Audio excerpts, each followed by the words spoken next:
అంతా వరి మొక్కజొన్న అంతే. రెండు పంటలు రెండు పంటలు పండించాం మనము. మొక్కజొన్న అయితే బంపర్ క్రాప్, బంపర్ కన్నా ఇంకా ఎక్కువ అని అనుకోవాలి.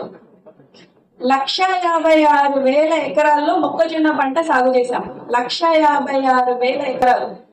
యావరేజ్ గా 32 క్వింటాలు పర్ ఎకర్ వస్తుంది అనుకుంటే కూడా 45 లక్షల క్వింటాల్ యావరేజ్. 45 లక్షల క్వింటల్స్.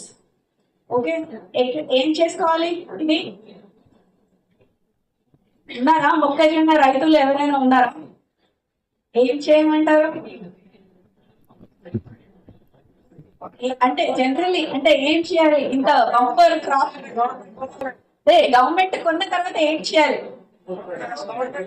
గవర్నమెంట్ కొన్న తర్వాత ఏం చేయాలి? కొన్న తర్వాత ఏం చేయాలి? 45 లక్షల క్వింటాల్ మొక్కజొన్న. ఏం చేయాలి మీరు చెప్పాలి. అంటే నాకేమి వ్యవసాయ నేపథ్యం ఉన్న కుటుంబం కాదు. సో జెన్యూన్ గా నాకున్న క్వశ్చన్ అడుగుతున్నా. 45 లక్షల క్వింటాల్ మొక్కజొన్న ఏం చేయాలి? గవర్నమెంట్ కొంటది, కొన్న తర్వాత ఏం చేయాలి? వేరే రాష్ట్రాలకి ఎగుమతి చేయాలి. Okay fine. సో ఇప్పుడు ఇది 45 లక్షల క్వింటాల మొక్కజొన్న కొనాలి అంటే గోడౌన్స్ ఉండాలా మనకి? మన జిల్లాలో గోడౌన్స్ ఉన్నాయా? మరి ఎక్కడ పెట్టాలి?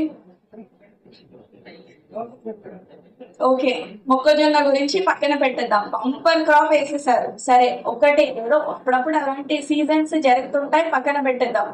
దాని తర్వాత వరి ఎంత? 1.7 లాక్స్. 1.7 1,70,000 ఎకరాల్లో వరి సాగు చేశాం ఈ సీజనే చెప్తున్నాను, ఖరీఫ్ చెప్పట్లేదు. 1,70,000 ఎకరాల్లో వరి సాగు చేశాం. దాంట్లో అంటే మీ కన్సంప్షన్ పోను, మీ ఇంటికి చేసుకున్నది పోను, తర్వాత మీరు ప్రైవేట్ మార్కెట్ లో అమ్మినది పోను, ప్యాడీ ప్రొక్యూర్మెంట్ సెంటర్స్ కి మాకు వచ్చేది మా అంచనా 2,60,000 tons of quintal.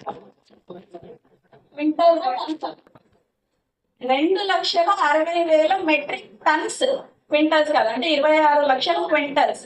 2,60,000 metric tons ఈ ఇయర్ మేము ప్యాడీ ప్రొక్యూర్మెంట్ సెంటర్స్ కి మేము ఎక్స్పెక్ట్ చేస్తున్నా.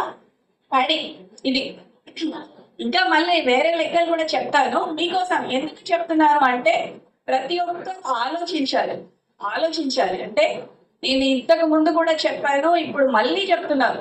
ప్రతి ఒక్కరికి, నాకైనా, మీకైనా, రైతుకైనా, స్టూడెంట్ కైనా, పోలీస్ కైనా, జర్నలిస్ట్ కైనా, ఎవరికైనా సామాజిక బాధ్యత ఖచ్చితంగా ఉండాలి. గుర్తుపెట్టుకోవాలి. అందరం ఈ సమాజంలో బతుకున్నందుకు ఎంతో కొంత సామాజిక బాధ్యత అందరికీ ఉండాలి. సో 2,60,000 మెట్రిక్ టన్ల ప్యాడీ మనకు వస్తుంది. ఓకే, దాన్ని మిల్లింగ్ చేసిన తర్వాత 65% మనకి రైస్ వస్తుంది. 65% అంటే దాదాపు 1,70,000 రైస్ ధాన్యం వస్తుంది. బియ్యం మనకి 1,70,000 మెట్రిక్ టన్స్ ఓన్లీ మన జిల్లాకి ఒక సీజన్ కి. ఓకే, ఇప్పుడు పీడిఎస్ ఇస్తున్నామా మనము? రేషన్ షాప్ ద్వారా రైస్ ఇస్తున్నామా? అది ఎంత అనుకుంటున్నారు? నెలవారీ రిక్వైర్మెంట్ 15,000 లేకపోతే 16,000 ఉంది, అంతేనా? ఎంత?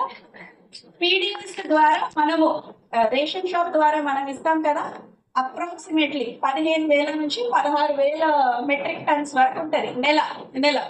3 నెలలకి కలిపి ఇస్తున్నావా? ఎంత ఉంటది?